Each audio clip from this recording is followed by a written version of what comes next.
최근에 젊은 사람들 사이에서 유행하는 말 중에 이런 말이 있습니다. 럭키비키. 이게 무슨 말인가 하고 쳐다보시는 분들이 계시는데 이번 추석에 여러분들 손주에게 꼭 써먹어 보시기 바랍니다. 럭키비키.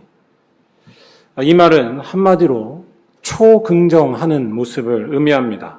초긍정. 절대로 실망하지 않고 언제나 희망을 확신하는 것입니다. 이 말을 시작한 사람이 장원영이라는 유명한 여자 아이돌 가수입니다. 아이브라고 들어보셨나요?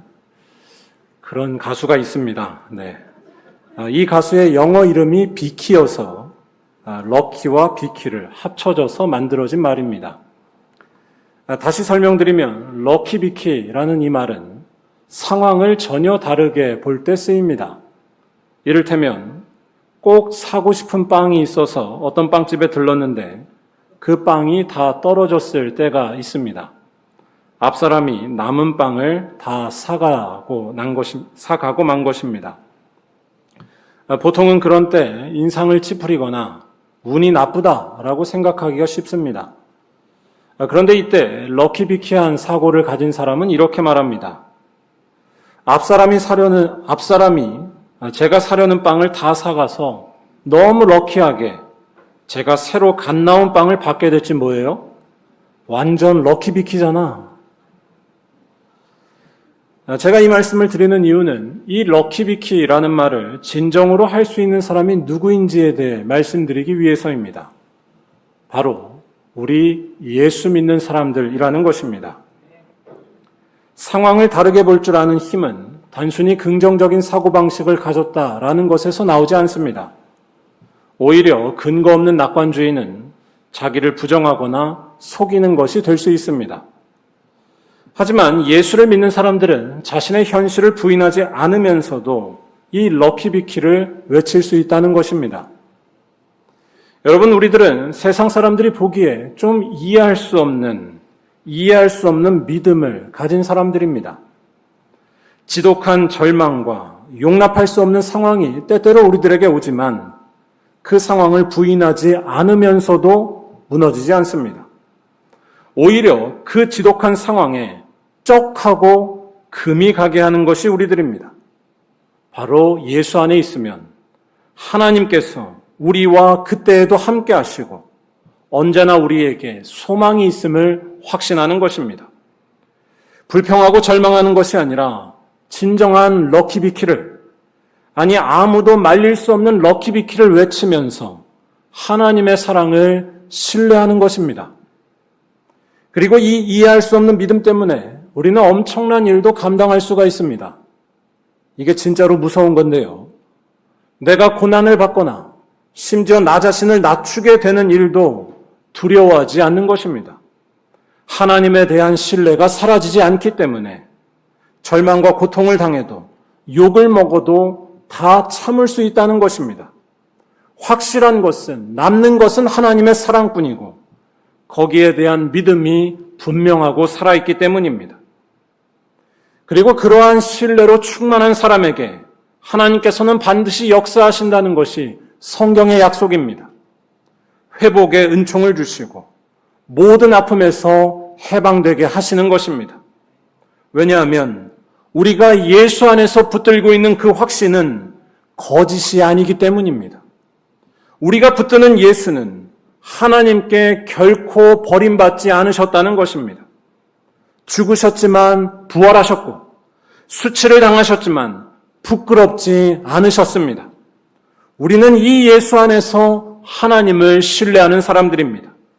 그러하기에 하나님의 역사하심이 반드시 임한다는 것입니다. 다시 말해 최악의 상황에도 실망하지 않고 럭키비키를 외칠 수 있는 유일한 사람, 그 사람은 바로 우리 예수 믿는 자들 뿐이라는 것입니다. 오늘 읽은 말씀에 바로 그러한 이야기가 나오고 있습니다. 바로 수로보니게 여인이 가졌던 놀라운 믿음과 거기에 역사하신 예수의 놀라운 능력에 대한 이야기입니다. 오늘 말씀에서 예수께서는 이방 지역인 두로 지방에 들어가셔서 이 수로보니게 여인을 만나십니다. 그런데 이 수로보니게 여인에게는 아픈 상처가 있었습니다. 자신의 어린 딸이 더러운 귀신에 들린 것이었습니다. 그래서 이 여인은 그동안 귀신을 쫓아내셨다고 알려진 예수님에 대한 소문을 듣고 예수를 찾아가 만납니다. 그런데 이때 예수께서 이 여인에게 주시는 말씀이 매우 충격적입니다.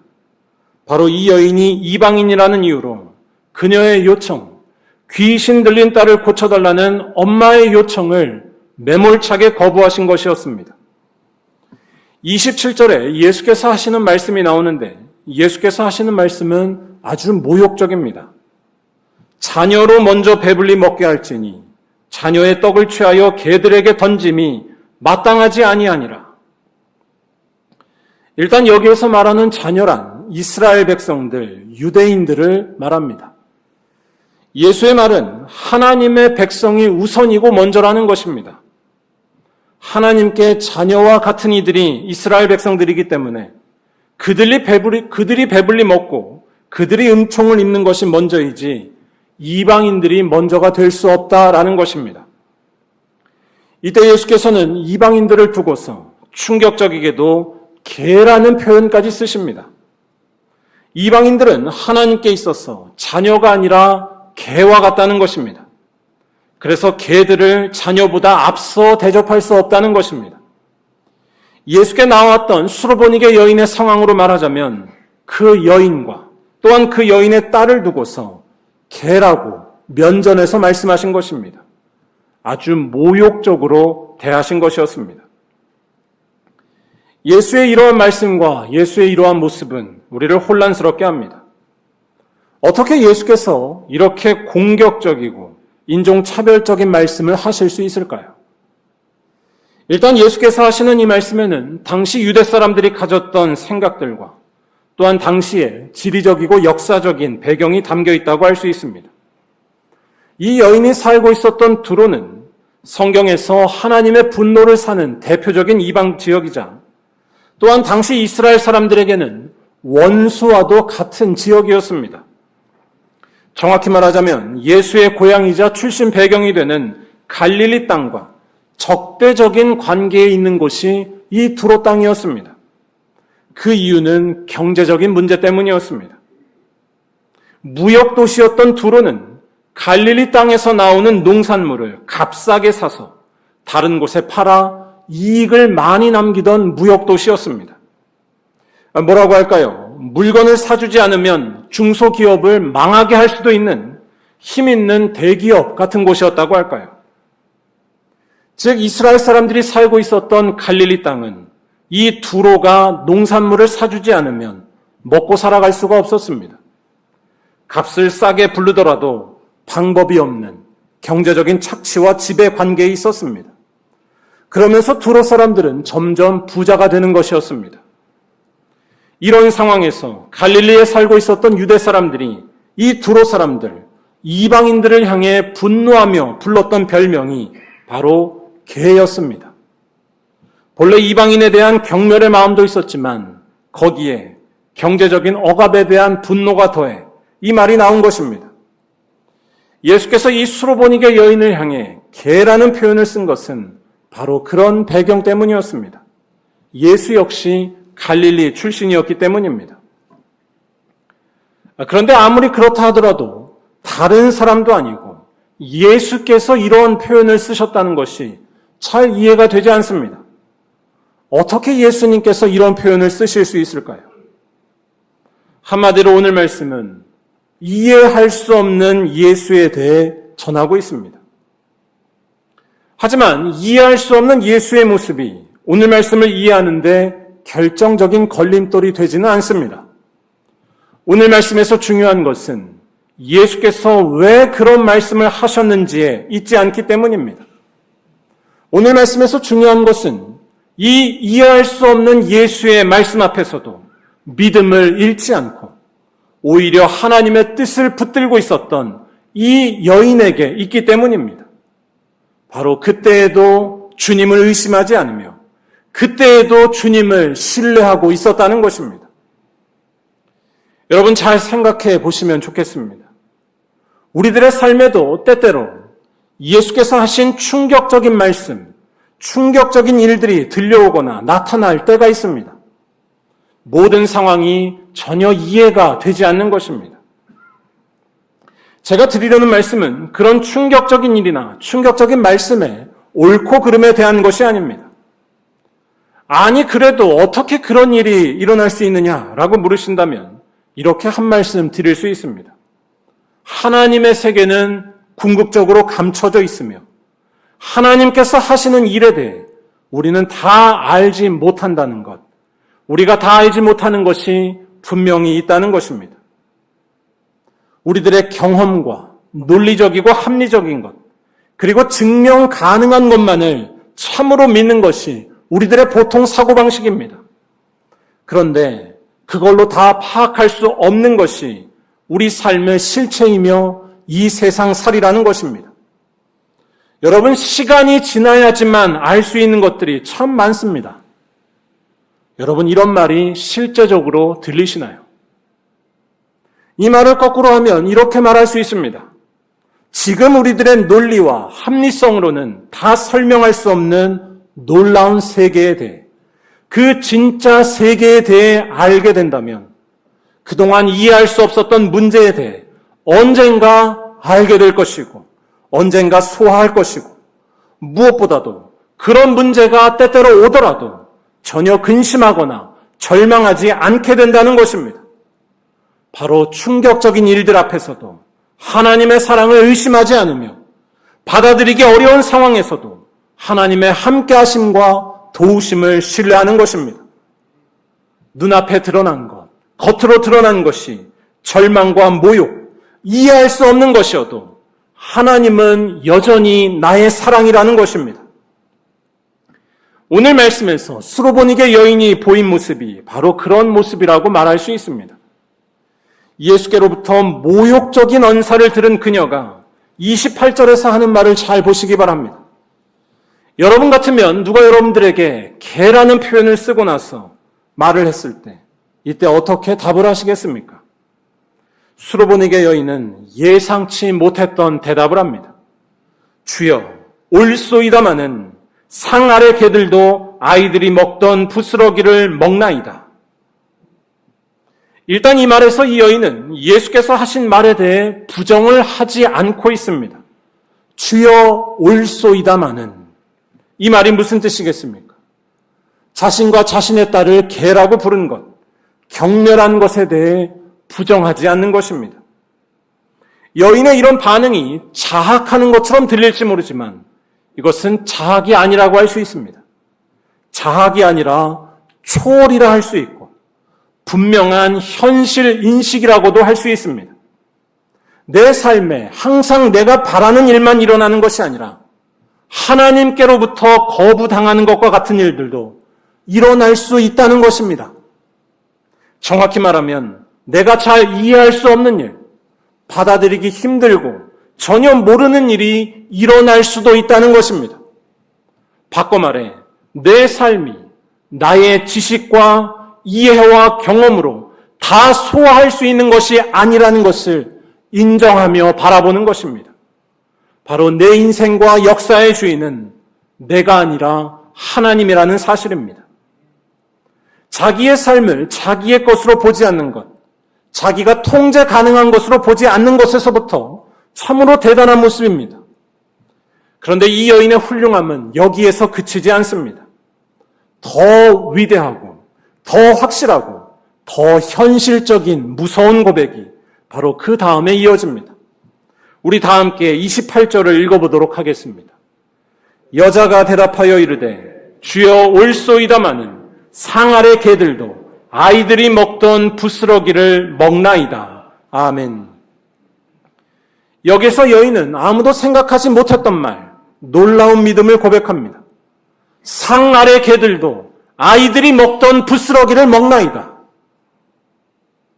이 말은 하나님께 거부당한 것 같은 그 상황에서도 하나님의 신실하심을 의심하지 않는다는 것입니다.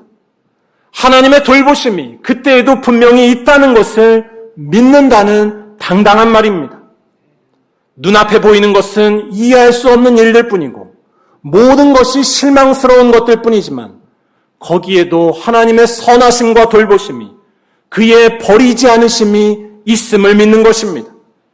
주인의 식탁 아래에 있는 개들도 부스러기를 먹기 때문입니다. 어떤 상황에도 나의 주인이신 하나님과 연결되어 있음을 의심치 않는 것입니다. 여러분들에게는 이러한 고백이 있으신가요? 이런 고백은 정말로 놀라운 고백입니다. 여러분, 사탄이 우리를 유혹할 때 가장 강력하게 쓰는 것이 뭔지 아시나요? 독일의 본 회포 목사님은 그것에 대해 이렇게 말했습니다. 우리가 하나님과 분리되었다는 것, 너는 버림받았다는 것입니다. 하나님이 우리를 사랑하시면 이런 고난은 일어나지 않아야 한다는 것입니다. 하나님과의 분리가 사탄이 쓰는 가장 큰 무기입니다. 하지만 여러분, 하나님은 고난과 고통이 없다고 약속하신 것이 아니라 은혜를 약속하신 분인 줄로 믿습니다. 아니, 하나님의 사랑은 고난 속에서 더 크게 역사하며 고난 속에서 더 확실하게 다가온다는 것입니다. 그때에도 그분은 우리를 떠나지 않으시고 그때에도 우리를 지키시고 참된 위로를 주시는 유일한 분이기 때문입니다. 다시 말해, 하나님과의 분리라는 사탄의 유혹은 허상이라는 말씀입니다. 너의 지금 모습을 보고서 실망하라고 외치면서 너는 결국 하나님과 분리되었다는 소리는 그 상황에 딱 들어맞는 속편한 소리일지 모릅니다. 하지만 그건 틀린 이야기입니다.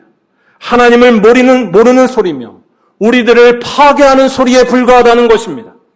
하나님의 은혜는 절망 중에도 살아있으며 수치와 아픔이 오더라도 우리는 여전히 하나님의 백성이고 하나님과 분리되지 않기 때문입니다. 오늘 말씀에 나온 수로보니게 여인은 이러한 믿음이 있었던 여인이었습니다. 그렇기 때문에 그녀는 자신과 딸을 개라고 부르더라도 다 참고 견딜 수가 있었습니다. 자신이 깡그리 무시받는 상황에도, 서러움이 하늘 끝까지 오르는 상황에도 그녀에게는 소망이 사라지지 않고 있었습니다. 아니, 이 모든 것들을 다 참고 견딜 뿐만 아니라 오히려 아픔 중에도 하나님께 나아가 기도하고 간청할 수 있었습니다. 주여, 상 아래 개들도 아이들이 먹던 부스러기를 먹나이다. 내 딸을 고쳐 주시옵소서. 개라고 불리우는 그 모욕적인 사실보다 더 확실한 사실을, 하나님의 선하심을 그녀는 택하고 믿었던 것입니다. 그리고 이러한 여인의 믿음에 예수께서는 응답하셨다는 것이 오늘 말씀입니다. 29절에서 예수께서는 분명히 말씀하십니다. 귀신이 이 여인의 딸에게서 떠나가는데 이것은 이 여인이 한 말 때문에, 이 여인의 믿음의 고백 때문이었다는 것입니다. 이 말을 하였으니 돌아가라. 귀신이 내 딸에게서 나갔느니라. 하나님의 선하심과 예수님의 자비로우심, 성령의 위로하심과 인도하심을 의심치 않으며 모욕과 수치 속에서도 주님을 신뢰한 그녀에게 하나님께서는 반드시 응답하신다는 것입니다. 아픔과 절망이 반드시 떠나가게 하신다는 것입니다. 평화와 자유가, 기쁨이 충만해지게 하신다는 것입니다. 다시 말하자면 하나님께로부터마저 버림받은 것 같은 그 절망적인 상황에 금이 쩍 가버리고 그 사이로 빛이 들어온 것입니다. 아니, 절망이 무너져 버린 것입니다. 사랑하는 우리 말년교회 모든 성도 여러분, 절망을 무너뜨리는 믿음을 세우시기를 바랍니다. 여러분은 최악의 상황에서도 하나님께 버림받지 않으며 하나님과 분리되지 않음을 기억하시기 바랍니다. 무엇보다 절망을 무너뜨리는 그 믿음을 주시는 분, 예수 그리스도 안에 거하시기 바랍니다. 우리를 향한 무한한 사랑이 바로 거기에서 나타났으며 예수의 십자가와 부활 안에서 우리는 이 믿음을 가질 수 있다는 것입니다. 여러분, 우리들이 캄캄한 영혼의 밤을 헤맬 때에, 절망의 한가운데에 있을 때에 우리보다 더한 절망과 아픔을 당하신 분, 예수를 기억하시기 바랍니다. 예수께서는 완전히 버림받으셨습니다. 아무런 소망이 없는 자리에 떨어지셨습니다. 오늘 말씀에서 나온 개라는 모욕 이상의 모욕과 수치를 당하신 분이 바로 예수님이셨습니다. 하지만 그러한 예수님은 하나님과 분리되지 않으셨습니다. 세상 기준으로 볼 때에 망한 인생이고 저주받은 인생이었지만 그는 망하지 않으셨습니다. 오히려 가장 높아지셨으며 세상이 줄 수 없는 평강과 기쁨, 온전함을 그가 누리셨습니다. 바로 예수께서는 3일 만에 부활하신 것입니다. 하나님께서 그와 함께 하신 것입니다. 윤동주 시인의 표현으로 하자면 괴로웠지만 행복했던 사나이가 바로 우리 예수님이셨습니다. 이 예수께서는 지금도 우리와 함께 하시는 줄로 믿습니다. 이 예수님이 우리들에게 찾아오셨습니다. 이 예수님은 우리들을 구원으로 인도하십니다. 이 예수님을 붙들고서 그분과 늘 동행해 나갈 때에, 그분의 말씀 앞에 순종하며 살아갈 때에 우리들 또한 예수께서 누리신 운명을 함께 누릴 줄로 믿습니다. 절망 중에도 럭키비키를 외칠 수가 있으며 하나님께 버림받은 것 같은 순간에도 하나님과 분리된 것을 조금도 의심치 않으면서 오히려 끝까지 하나님께 순종하는 것입니다. 그리고 그러한 삶이 될 때에 우리는 아무도 예상치 못했던 놀라운 음성을 하늘로부터 듣게 될 줄로 믿습니다. 돌아가라. 귀신이 내 딸에게서 나갔느니라. 우리를 허망하게 만들고 파괴하는 모든 아픔과 죽음이 무너지는 하나님의 천둥 같은 음성이 들려오는 것입니다. 바라기는 이러한 믿음으로 주님의 은혜를 확신하시면서 인생에 수많은 괴로움이 있어도 끝까지 행복하게 살아가는 말년교회 모든 성도들이 다 되시기를 주님의 이름으로 간절히 축원합니다. 기도하겠습니다.